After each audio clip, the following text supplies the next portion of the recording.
है कक्षा 9 की मैथ एनसीईआरटी। इसकी प्रश्नावली है 1.1। 1.1 प्रश्नावली का पहला सवाल है कि क्या शून्य एक परिमेय संख्या है, क्या इसे आप p बटा q के रूप में लिख सकते हैं।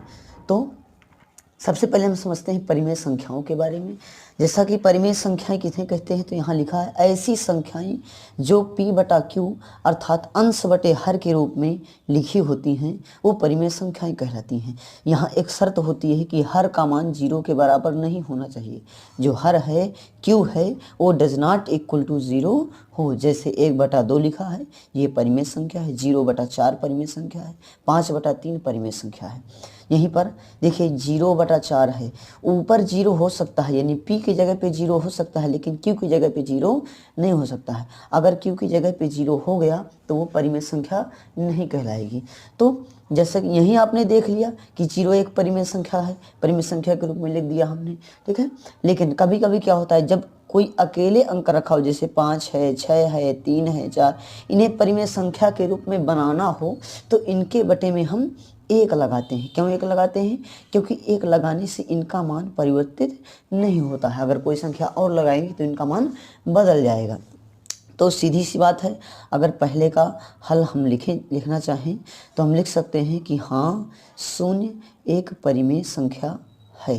हाँ शून्य एक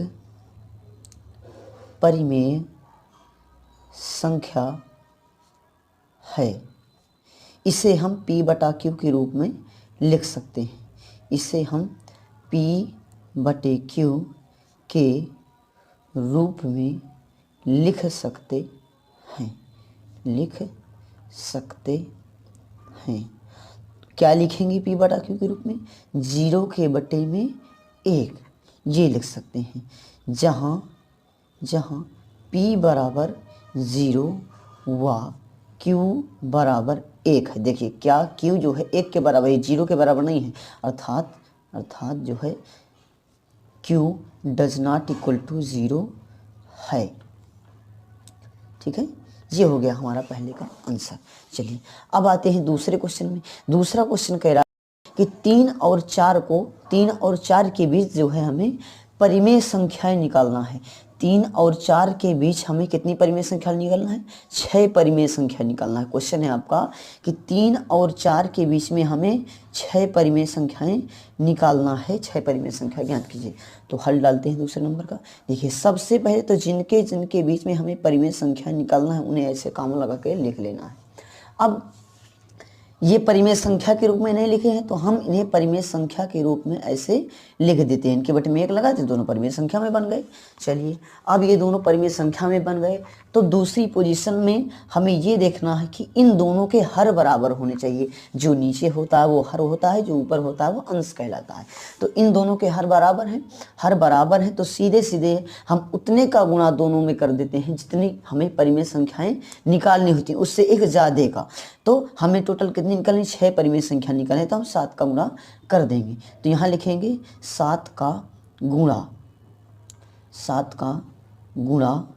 अंश व हर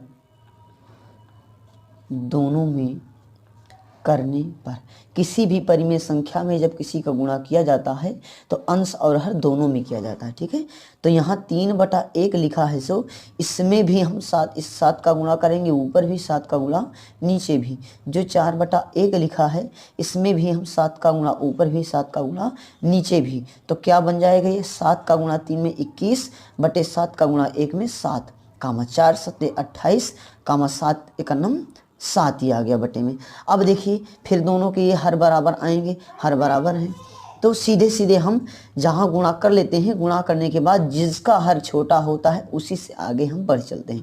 तो 21 हर हमारा छोटा है 28 से, तो 21 के आगे हम बढ़ेंगे तो 21 के बाद क्या मिलेगा? 22, और बटे में जो संख्या है वही लिख देंगे, 22/7। फिर आ जाएगा हमारा 23/7, फिर आ जाएगा हमारा 24/7, फिर आ जाएगा हमारा 25/7, और फिर आ जाएगा 26/7, और फिर आ जाएगा 27/7। हमें 28 और 21 के बीच में लिखना था परिमेय संख्याएं, तो हमने लिख दिया। और यही परिमेय संख्याएं जो है 3/1 और 4/1 के बीच की परिमेय संख्याएं हैं। ठीक है। चलिए अब अगला क्वेश्चन देखते हैं। इसे दोबारा आप पीछे करके वीडियो देख लीजिएगा तो फिर से समझ में आ जाएगा अगर अभी नहीं आया हो। तीसरा क्वेश्चन है, तीसरा क्वेश्चन में लिखा है इस बार हमें जो है देखिए इसमें परिमेय संख्या ऑलरेडी इसने बना दिया है 3/5 वो 4/5। 3/5 और 4/5 के बीच में हमें इस बार कितनी परिमेय संख्या निकालना है? इस बार हमें 3/5 और 4/5 के बीच में टोटल 6 परिमेय संख्या 5 परिमेय संख्या निकालना है। 5 परिमेय संख्या निकालना है, इसलिए हम 6 का गुणा कर देंगे। तो लिखा है 3/5 और 4/5 के बीच में 5 परिमेय संख्याएं निकालिए। तो इन दोनों को हम कामा लगा के ऐसे ऐसे लिख देते हैं। लिखने के बाद मैंने आपको पहले बताया था कि दोबारा में हम ये देखेंगे कि दोनों के हर बराबर होने चाहिए। यहाँ दोनों के हर बराबर हैं, हर बराबर हैं तो सीधे सीधे हम जो है जितनी परिमेय संख्या निकालना है उससे एक ज़्यादा का गुणा कर देंगे। तो हमें टोटल 5 परिमेय संख्या निकालना है तो 6 का गुणा करेंगे। तो यहाँ लिखेंगे कि 6 का गुणा दोनों परिमेय संख्याओं में अंश और हर में करने पर दोनों परिमेय, ये दोनों परिमेय संख्याएं हैं लिखी हैं, इनके बीच हमें 5 और निकालनी है। 6 का गुणा दोनों परिमेय संख्याओं के अंश व हर दोनों में करने पर, दोनों में करने पर। देखिए ये जरूर लिखना है कि हम किसका गुणा कर रहे हैं, ठीक है। बाकी ये जरूर नहीं कि हम अंश में कर रहे हैं कि हर में कर रहे हैं कि अंश हम दोनों में कर रहे हैं, वो दोनों में ही होता है, ये सब नियम है, ठीक है। तो 3/5 में हम किसका गुणा करेंगे? 6 का ऊपर भी 6 का नीचे भी। 4/5 में भी हम 6 का गुणा ऊपर कर दिए, 6 का गुणा नीचे कर दिए। ये बना 6 त्रिक 18 और ये बना 6 पंचे 30। 4 छंग 24 और 5 छका 30, ये मिला। अब गुणा करने के बाद हम दोनों को ये देखते हैं कि किसका अंश छोटा है। जिसका अंश छोटा हो उसी के आगे बढ़ चलते हैं। तो ये 18/30, 18 अंश छोटा है 24 से, तो 18 से आगे हम बढ़ चलेंगे। आएगा 19 बटे में वही 30, फिर आ जाएगा 20 बटे में 30, फिर आ जाएगा 21 बटे में 30, फिर 22 और बटे में 30, फिर 23 और बटे में 30, फिर 24 नहीं लिखेंगे क्योंकि 24 और 18 के हमें पहले रहना है। तो यही हमारी हो जाएंगी जो है 3/5 और 4/5 के बीच की परिमेय संख्याएं। कई तो हैं 1 2 3 4 5 परिमेय संख्याएं। ऊपर भी जो 3/1 और 4/1 के बीच निकालनी थी उसमें भी 1 2 3 4 5 6 परिमेय संख्या निकली, हमें 6 ठो निकालनी, ठीक है। और हम यहाँ आगे लिख भी सकते हैं कि 3/1 और 4/1 या 3 और 4 के बीच की परिमेय संख्याएं निम्नलिखित हैं। इस तरह यहाँ लिख सकें कि 3/5 और 4/5 के बीच की परिमेय संख्याएं निम्नलिखित हैं, ठीक है। और यही हमारा आंसर हो जाता है। चलिए अगले क्वेश्चन पर चलते हैं। अगला क्वेश्चन जो कि हमारा चौथा क्वेश्चन है, उसमें हमें सही और गलत का जवाब देना है कि कौन कौन सा सही है कौन कौन गलत है।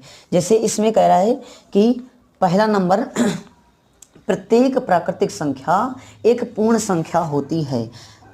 चौथे क्वेश्चन में अगर हम चलें, चौथे में पहला नंबर दिया है, फर्स्ट नंबर में दिया है कि प्रत्येक प्राकृतिक संख्या एक पूर्ण संख्या होती है। देखिए अगर आप प्राकृतिक संख्याओं की बात करें, प्राकृतिक संख्याओं की बात करें तो प्राकृतिक संख्याएं 0 को छोड़कर जितनी संख्याएं सब प्राकृतिक होती हैं, अर्थात 1 2 3 4 आगे जितनी भी संख्याएं सब क्या हैं? प्राकृतिक संख्याएं होंगी। अगर हम पूर्ण संख्याओं की बात करें, किन संख्याओं की?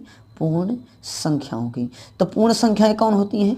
पूर्ण संख्याएं प्राकृतिक संख्याओं में पूर्ण संख्या वो 0 जोड़ने देने पर पूर्ण संख्या बन जाती है। इस 1 के पहले हम लिख देंगे 0, फिर 1, फिर 2, फिर 3, फिर 4 5, जितना भी आगे आएगा सब पूर्ण संख्या होगा। 0 सहित सभी संख्याएं पूर्ण संख्याएं कहलाती हैं और 0 को छोड़ देने पर सभी संख्याएं प्राकृतिक संख्याएं कहलाती हैं। आप यहाँ देख रहे हैं कि जितनी भी प्राकृतिक संख्याएं हैं वो सब पूर्ण संख्याओं के अंतर्गत आ जाती हैं।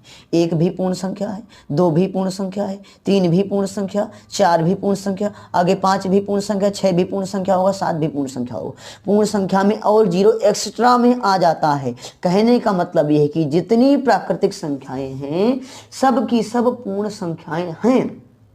इसका मतलब ये है कि प्रत्येक प्राकृतिक संख्या एक पूर्ण संख्या होती है, और ये वाला हमारा सत्य होता है।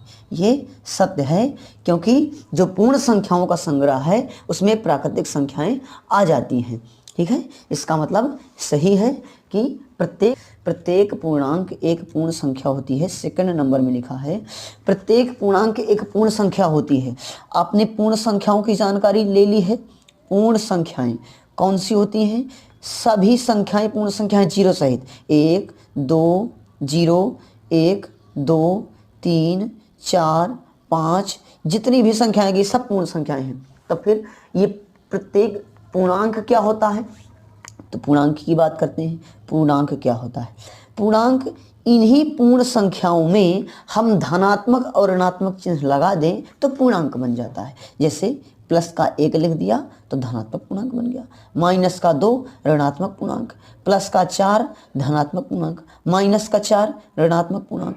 जितना भी संख्या होता है उसमें प्लस माइनस लगा दो तो सब बन जाएगा, तुम्हारा पूर्णांक बन जाएगा। चलिए आप देख रहे हैं कि पूर्ण संख्या में माइनस प्लस नहीं लगा रहता, प्लस हमेशा लगा रहता है। प्लस लगाने की जरूरत नहीं है, सब प्लस का है। ठीक है, यानी पूर्ण संख्याएं हमेशा प्लस की रहती हैं, और पूर्णांक प्लस के भी हो सकते हैं और माइनस के भी हो सकते हैं। इसका मतलब ये निकलता है कि प्रत्येक पूर्णांक पूर्ण संख्या नहीं हो सकता है। कैसे? ये प्लस का 1 पूर्णांक है, प्लस का 1 पूर्ण संख्या भी है। माइनस का 2 पूर्णांक है, लेकिन माइनस का 2 पूर्ण संख्या नहीं है। पूर्ण संख्या हमेशा पॉजिटिव रहता है। इसका मतलब ये वाला हमारा असत्य है, यानी ये गलत है, क्योंकि सभी पूर्णांक पूर्ण संख्या नहीं होते हैं। और ये कह रहा है कि सभी पूर्णांक जो है पूर्ण संख्या होते हैं। चलिए थर्ड नंबर में चलते हैं। तीसरा क्वेश्चन, चौथे का तीसरा नंबर है क्वेश्चन। तीसरा नंबर कह रहा है प्रत्येक परिमेय संख्या एक पूर्ण संख्या होती है। परिमेय संख्याओं के बारे में आप पहले पढ़ चुके हैं कि परिमेय संख्या क्या होती है? जिन्हें भी अंश बटे हर में लिख दिया जाए परिमेय संख्या और हर का मान 0 ना हो। यहाँ लिखा है 9/3, बोलो परिमेय संख्या है। 18/2 परिमेय संख्या है। 5/3 परिमेय संख्या है। 5/2 परिमेय संख्या है। 1/2 ये भी परिमेय संख्या है। लेकिन जब हम पूर्ण संख्या की बात करते हैं तो पूर्ण संख्या क्या होती है? ना तो दशमलव में होगी ना अंडर रूट में होगी, हमेशा अपने आप में पूर्ण होगी। जैसे 0 1 2 3 4 ये सब क्या है? पूर्ण संख्याएं हैं। ठीक है, अगर ये अंडर रूट में हैं तो फिर उसका पूरा वर्गमूल निकलना चाहिए। कहने का मतलब जैसे अंडर रूट में 9 लिखा है तो 9 के बाहर क्या निकलेगा? 3। इसका मतलब अंडर रूट 9 एक पूर्ण संख्या बन जाएगी। लेकिन अंडर रूट 5 लिखा है, इसका कोई वर्गमूल नहीं निकलेगा, इसका मतलब ये पूर्ण संख्या नहीं होगी। ठीक है, चलिए तो सभी परिमेय संख्याएं पूर्ण संख्या नहीं हो सकती। क्यों?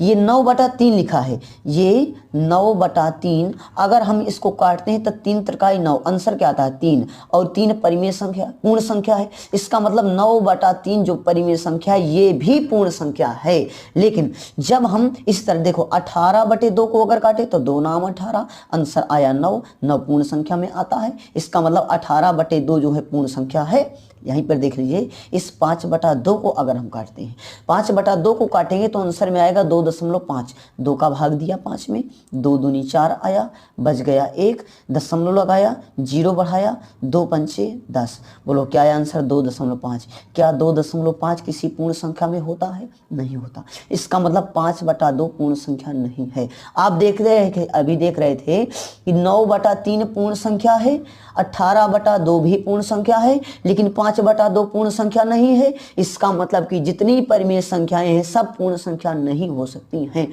कुछ परिमेय संख्याएं पूर्ण संख्या हो सकती हैं। ठीक है, तो सभी परिमेय संख्याएं पूर्ण संख्या नहीं हो सकती हैं, इसलिए ये वाला भी हमारा असत्य है। और यहाँ से आपकी प्रश्नावली खत्म होती है। और आप जो है इसी तरह की वीडियो आगे पाने के लिए इस चैनल को सब्सक्राइब कर लीजिएगा और अपने फ्रेंड्स को बताइएगा, दोस्तों को बताइएगा, जितने भी हों। ठीक है, चलिए अब अगली प्रश्नावली 1.2 है। 1.2 को हम अगले कल या परसों में उसकी भी वीडियो बना देंगे। और हमारी प्लेलिस्ट में, चैनल की प्लेलिस्ट में सभी वीडियो पड़ी रहती हैं, आप उन्हें आराम से